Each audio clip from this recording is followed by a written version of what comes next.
Hi guys, my name is Alyssa and this is your numerology video on the number 1. 1 is the loneliest number that you'll ever do. Now before I go into this, there's a couple ways to count up your number, and this is going to be life path only description. You can kind of fit it into your destiny. I really just want to explain the number 1 life path in the extreme. Just like astrology, in numbers we are made up of a lot of different numbers, but the life path number, to a lot of numerologists and to what I found, is the most important.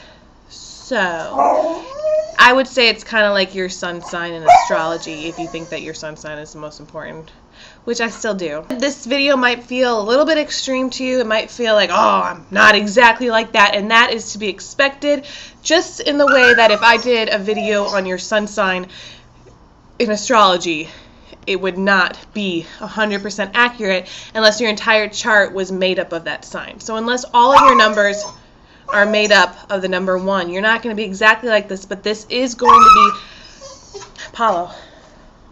This is going to be how you run your life, okay? How you walk the thin line of you, how you respond and react to everybody on your journey in life. So the number 1 life path is the aggressor, the leader, the quick thinker, the quick-witted, the extravagant, the intelligent number.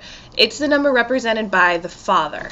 So if you think about it in terms of a family unit, all the numbers, the father is the one who's in charge, who makes the money, who is the most masculine. If you're a girl and you're number 1, you do take on more masculine qualities. You might always feel like you're kind of a tomboy, or you're a little bit of a dictator in your friendships. Maybe people called you bossy.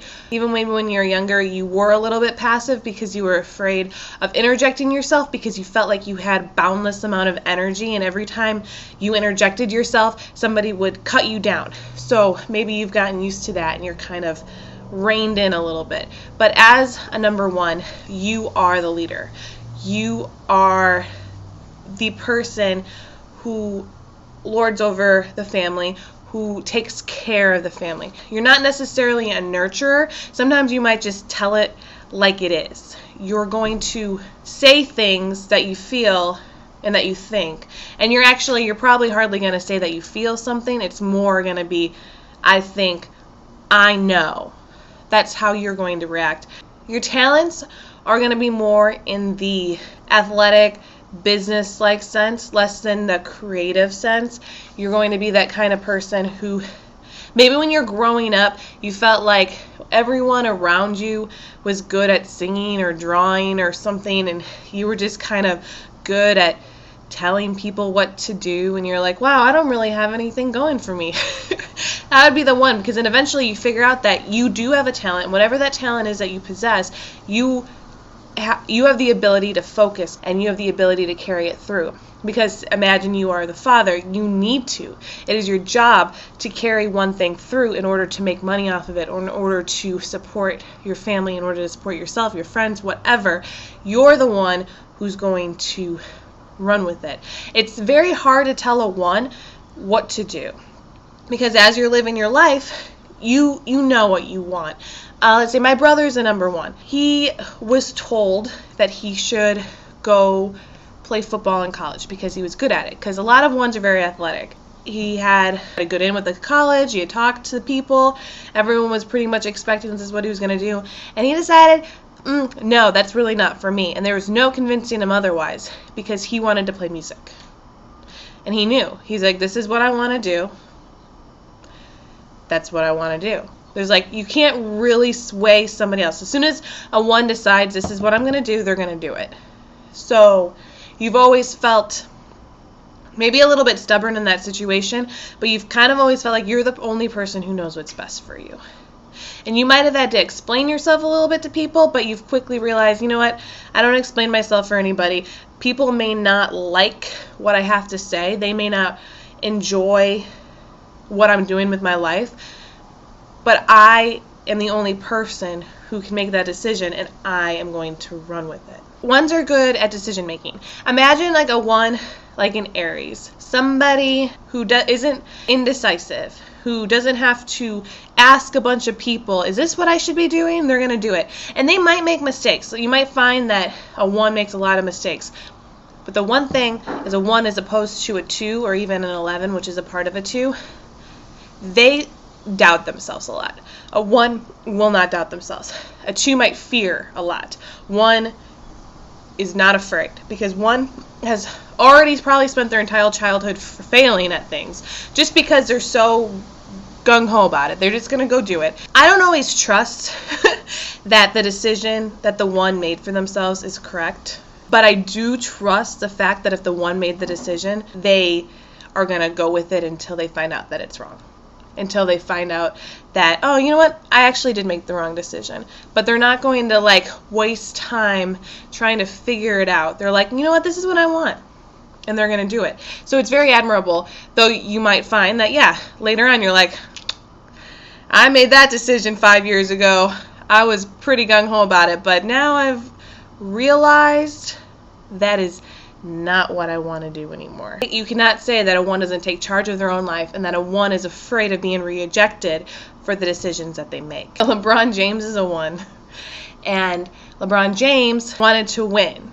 LeBron James wanted to win the ring, and so he went to the Heat, even though an entire fucking state was against him and were pissed off at him. He was just like, yeah, no, this is my decision. Whether or not he got there and whether or not he's happy with his decision, well, he won a ring. Whether or not he figured out that that was really what he wanted or not, those are things that he will figure out later after making the decision. A lot of 1s make the decision first, then figure out if it's actually what they wanted. But when they make the decision, they really do believe that it's what they want. The 1 is ready for anything. The 1 walks into a room and they demand respect. The 1 might seem a little bit bossy, but actually you listen to them. You're never mad at them. I found that if any of these numbers ask me to or tell me to do something, I'm going to get like pretty much like, no, I'm not going to do it. If a 1 tells me to do something, I'm just going to do it. And I'm not going to question their authority, because a 1 has authority. A 1 naturally is going to be a leader, and it's very hard to disrespect the 1. You don't really want to, because they actually they're very sincere about the fact that they demand your respect. Their body demands your respect. When you have other numbers in a leadership role, say like a number 6, it's very hard to respect them, and they find that no one respects them, and people fight with them all the time, or they call them whiners, whatever they do. Say, I'm not making fun of the 6, but that never happens for a 1. A 1, if they're put in a leadership position, is actually just, no matter where it is the best place for a 1. They need to be there. That's exactly their calling. So no matter what you're good at, whether you're LeBron James and you're a fucking amazing athlete, or you're Nancy Reagan, who oftentimes was said to be the pants wearer in the Reagan family, or you're Martin Luther King Jr., or you're Tom Cruise and you're an actor, you will rise up to the leadership position to the point where you are able to help other people in the same position. You are someone to be looked up to be admired, to be respected, and to tell other people what to do and how to be. Be a friend with the 1, and they won't ever worry that you didn't call them or that you didn't have time for them.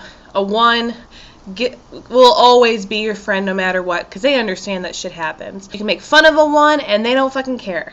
There are more important things that a 1 deals with than hurt feelings. The one thing that a 1's got to learn in life is how to back out of the superstar role, back out of the dictator, back out of having to be in the center, and to come down and allow other people to rise up with them, to be a catalyst for growth in an entire team. to be able to make everyone around them better and not just worried about making themselves better. They are the people called to make people around them better, as they're the ones who know and can make decisions and can lead. Something LeBron James will eventually learn. And that's your number one.